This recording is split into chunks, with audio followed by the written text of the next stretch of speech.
Hey everyone, it's me, the Galestrom, your father figure, and if you're anything like me, you've wanted a new Resident Evil multiplayer game since the days of Outbreak, or even more recently, Resistance.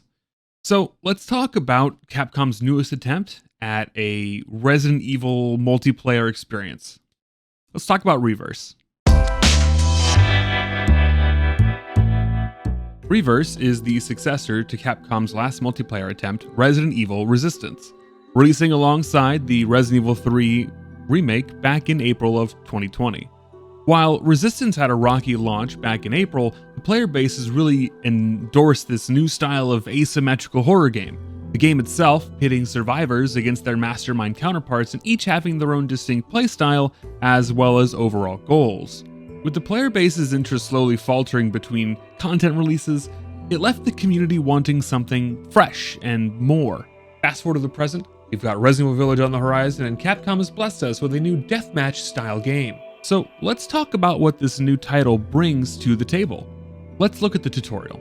The first thing we see is we're met with an old friend, Leon S. Kennedy, and the familiar controls that we're used to seeing in these recent releases. We also learn about a few mechanics fitting this deathmatch-style game. We've got our ammo pickups, health regeneration, and now collecting virus capsules. Now this is a really neat mechanic. As you're running through your matches, you'll find these capsules, and once you're taken to 0 hit points, you'll have the chance to turn to a bioweapon based on the amount of capsules that you collected prior. One thing that I thought was really interesting is what bioweapon you transform into is all dependent on how many of these capsules you've collected, with the lowest of course being a fat molded from Resident Evil 7 to the highly coveted Nemesis or Super Tyrant at the maximum capsules of 2. Beyond that, you'll find some special weapons that you can use mid-match, things like a rocket launcher or a BOW acid fire and grenade launcher. These do have limited ammunition, so you'll want to make sure that you're pretty accurate while you're using them. Thankfully, you still have both your standard weapon, which has unlimited ammunition, as well as a special weapon. The standard weapon that you actually get is similar to stuff like the Matilda for people like Leon, the quick draw armor for people like Claire, with the special weapon being different for each individual player that you play. It could be a crossbow if you're Ada Wong, or an assault rifle for a few others. So, that being said, let's move on to the gameplay. Firstly, matches last around 5 minutes. These short match times make it really easy to hop in and out of games. When you win, it feels great, and when you lose, it's only 5 minutes, so at least your pain's gonna be relatively quick. The only map I was able to play was the Raccoon City Police Station from the Resident Evil 2 remake. With several playable characters, you're really able to pick and choose which person fits your particular playstyle. Each character has their own special weapon, and 2 unique skills along with a passive ability. First, we have Chris Redfield equipped with his Samurai Edge pistol and a CQBR assault rifle, and is able to resist most killing blows, being temporarily immune to flinching and knockback effects. Additionally, he's equipped with his AMG 78 powered exoskeleton, which allows Chris to knock down human targets and deal massive amounts of damage to anyone who's actually caught by it.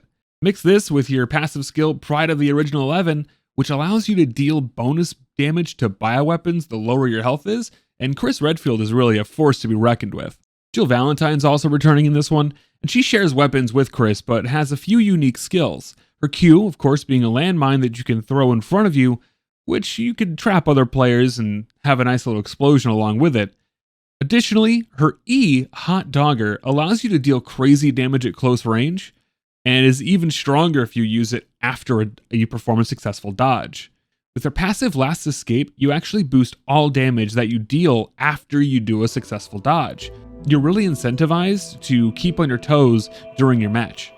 Next up is our star RCPD rookie Leon S. Kennedy, who starts with his famous Matilda sidearm and the shotgun from the RE2 remake. His Q allows Leon to whip out a second pistol and just start blasting. Using his dual-wield ability, Leon gets an increased rate of fire and ammo capacity, but that will revert after a short amount of time, so make sure you use this ability wisely. His E's a roundhouse kick that can hit multiple enemies at once, and if you happen to hit a human adversary, they'll be knocked to the ground. Additionally, his passive Rookie Spirit allows you to regenerate a little bit of HP over time, so I would definitely say that Leon is a solid pick for anyone learning the game at first. Claire Redfield's also back with our boy Leon, and she's equipped with her Quick Draw Army and the MQ-11 submachine gun. Additionally, she's got a few surprise skills along with her. Her Q is the Adrenaline Shot, which allows you to recover a small amount of hit points and stamina. Her E is the modified alternator. This allows Claire to throw a device in front of her, which arcs electricity out away from her, within a small radius, of course. And anyone who's caught in the blast is going to be stunned, take a little bit of damage, but more importantly, it opens you up to dealing bonus damage on other people or setting up for a quick getaway. With her passive skill Speed Loader, you're actually able to reload your quick draw army while you're actively dodging. Really helps out when you're trying to move from one confrontation to the next. Moving on to Ada Wong, she's equipped with her Broom HC pistol and the crossbow that she's been using for some time now. Her skills are also very similar to a couple of techniques we've seen her use in the past, with her Q being a pipe bomb arrow that has her using her grappling hook to launch herself up in the air and then fire an explosive at a targeted location. It's big damage and even bigger style points here, especially when you mix it with her E. Somersault Kick is a great way to create some distance as Ada leaps backwards, knocking down anyone within range. With our passive A Spy's Wisdom, you'll automatically regain stamina when your health reaches critical levels. Lastly, we have a fan favorite to the series, Hunk. Equipped with his MUP pistol and the LE5 SMG, he's a real powerhouse. Mix that with his perfect pair skills Active Camouflage, which allows you to enter almost perfect invisibility, and silence your footsteps so you can sneak around, and Assassinate, which lets you whip out a hidden blade and stab an enemy for massive damage. Getting real Assassin's Creed vibes from his playstyle. One other note is that when you do actually get a kill while you're cloaked using Assassinate, your cloak timer is actually extended thanks to his passive. This really allows you to move on to your next target post-kill or reposition for the BOW that's on its way. Speaking of, unlike the humans, you're not natively able to change which BOW you transform into once you reach 0 hit points. Instead, it's all based around how many of those virus capsules you pick up during your life. If you grab 0, unfortunately you're going to be stuck with a Fat Molded, who can sprint fairly quickly as well as self-destruct, taking out anyone near you. You grab one of these and you're either going to be the Gamma Hunter, who can spit acid at range or attempt to devour someone within melee, or you'll be our old friend Jack Baker from Resident Evil 7. Equipped with his modified chainsaw scissors, you're able to perform whirlwind attacks for massive damage, or welcome someone to the family with an old-fashioned right hook. Now, when you collect 2 capsules, this is when things really pop off. You get to either be the Nemesis from Resident Evil 3 or the Super Tyrant. Now, these 2 lads are definitely powerhouses, as they both have a lot of power and health behind them. Nemesis himself has the ability to aim a rocket launcher taking a large number of players, or you can thrust your arm tentacles into the earth and watch as they snake around the floor and damage enemies in a wide area. Along with the Super Tyrant's ability to perform leaping strikes to deal giant AoE damage, or the dashing strike to charge and knock enemies back, these 2 BOWs are for sure powerhouses. But now that we've got the characters out of the way, let's talk about the game in some broader strokes. Firstly, in the open beta, the matchmaking was atrocious. Sure, the games don't last very long, so you're not suffering from a crazy defeat, and the shorter games make you feel like you could just get in a few extra rounds. Super quick and easy. But when the time in between the rounds is about the same length, I often found myself looking at Discord, checking emails, watching videos, or hell, even playing other games. Which leads me to talk about its recent beta release, when it was up for about 30 minutes on launch night, only to be brought back down for a full 24 hours. Or when the server stability was so poor you just couldn't actually get into any games, and you were stuck with a searching for opponents screen. The gameplay overall feels very rushed and panicky.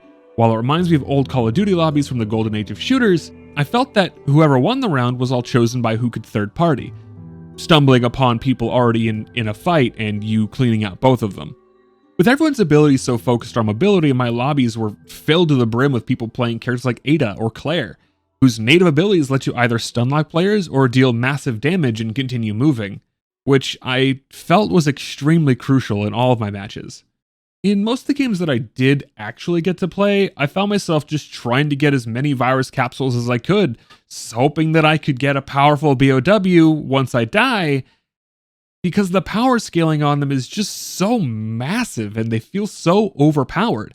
The Tyrant and Nemesis have insane amounts of health, albeit draining every second, crazy speed, insane power, and most of their abilities either have wide damage or knockback abilities. And playing them, I felt it was incredibly easy just to run up on other players, stun lock them into oblivion, and win. I quickly found myself using this strategy more often than I was betting on playing as my human character. I felt the power difference between the two was just way too vast, and I'm hoping that something gets rectified in future updates. With every character having their own powers, I felt that there was one thing in common. If you didn't have a way to lock people down, you were an easy target. There were many times that I'd be getting more ammo from my rifle, and then out of nowhere, 3 Claires with their alternators come out of an alley and treat me like Bruce Wayne's parents.